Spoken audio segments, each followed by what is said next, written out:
Transportation is all about how it impacts you. It's about problem solving. For years, all of the money went to the New York area because they had a plan. If you have consensus among a group and you have a plan, the money flows. You've got to tell the story about how you can take those dollars and use them for maximum public benefit. What you do here impacts the next community and the one after that. What happens at the ports impacts the city of Commerce.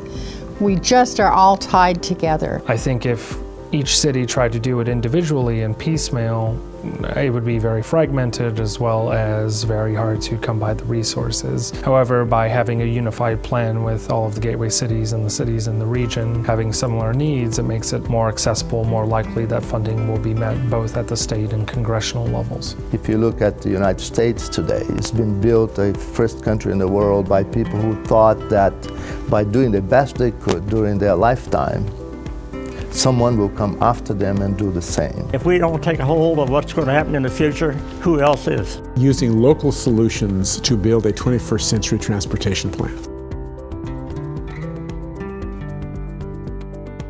For decades, cities in the United States had lobbied Congress through the National League of Cities, U.S. Conference of Mayors, to have a bigger role in transportation planning and regional issues. But for decades, there was a deaf ear to that. Former mayor, Norman Mineta of San Jose, he made it a crusade that he was going to give cities and counties a piece of the transportation planning pie. And he made that happen in the early 90s. What we learned is that legislation gave cities tremendous authority and power, but they had to come together in some regional arrangement. And out of that meeting came the growth of the gateway cities, as with regions all around the country. When I started in transportation 33 years ago, really projects were picked by very few people and there was not a lot of public input. Projects today require collaboration.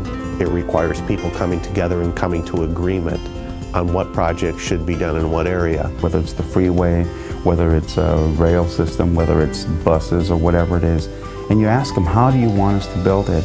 And use their input. Makes it that much easier for the people in the community to accept, because their input was taken into account. What residents don't like is the idea of silo government. They want to see us solve problems and get things done. And what that means is working across the aisle, working across county and city boundaries and saying, how can we solve the people's problems and really do the people's business? There are multiple freeways that run through multiple cities, the 405, 605, the 710, the 110, the 5. And these are all freeways that are absolutely essential to the growth and vitality of the region. We're trying to address the traffic issues of 20, 30 years down the line. And so the goal of our strategic plan is to evaluate all of those programs, integrate them into one package of freeway improvements so that we can understand the implications of projects, how they impact one another, how regional projects impact local communities, and conversely, how local projects fit into the overall regional transportation plan. So I think transportation is something we all see the benefit from, and we all need to pitch in to be part of a regional solution, because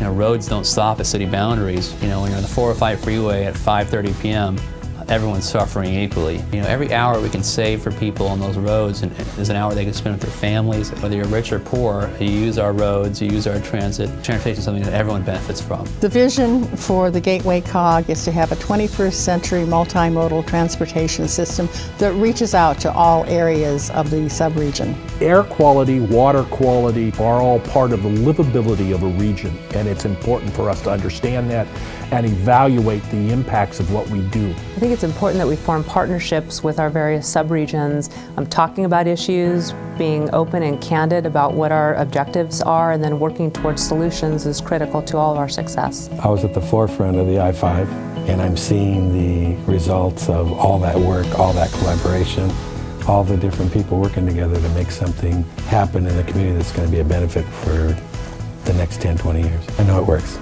In Orange County, they're talking about an extra lane. In LA County, they're talking about a possible toll. They're talking about possible freeway widenings, carpool lanes, and we need to have an understanding and an agreement as to what the whole 405 looks like so that we don't unintentionally create bottlenecks. Our cogs working together is really important to make sure that the system works as a whole. Everyone working together leverages the resources in a huge way. The Strategic Transportation Plan unifies the strategy for everything that happens in the region. The days of standing alone are gone. You either collaborate or you die. There are several ground rules that the COG has always employed. Everyone is equal, everyone has a seat at the table, everyone is kept informed, and there is a consensus decision-making process about what is going to be in the plan. We spend a lot of time and energy making sure that the plan addresses everyone's needs, and they see how they fit into that. Then we go out and go forward with a unified position and a plan, and almost always the funding is there. By having that strategic plan in place, it sends a very strong message to the federal and state governments about what are our expectations for this subregion and the other subregions and ultimately the County of Los Angeles. It's much better to have those resources of other cities and other entities to draw on, and we can also make any pleas we have in a more organized manner and with more power, if you will, because we band together. It's not being handed to us by the federal government, by the state, or by the region. It is being created by the people that it impacts the most. There's never enough good projects already identified to move forward when money becomes available. As the funding picture changes, we're ahead of the game. We're ready to put those best projects forward and bring the resources necessary to make improvements in the gateway cities. When you have that kind of a strong roadmap and you have the consensus and the communities behind it, it's very easy to go sell that to the state and federal governments and get funding for that project, because then it's clear you have a vision, you know what you want to accomplish. Look at it like an orchestra. Every city plays beautiful music.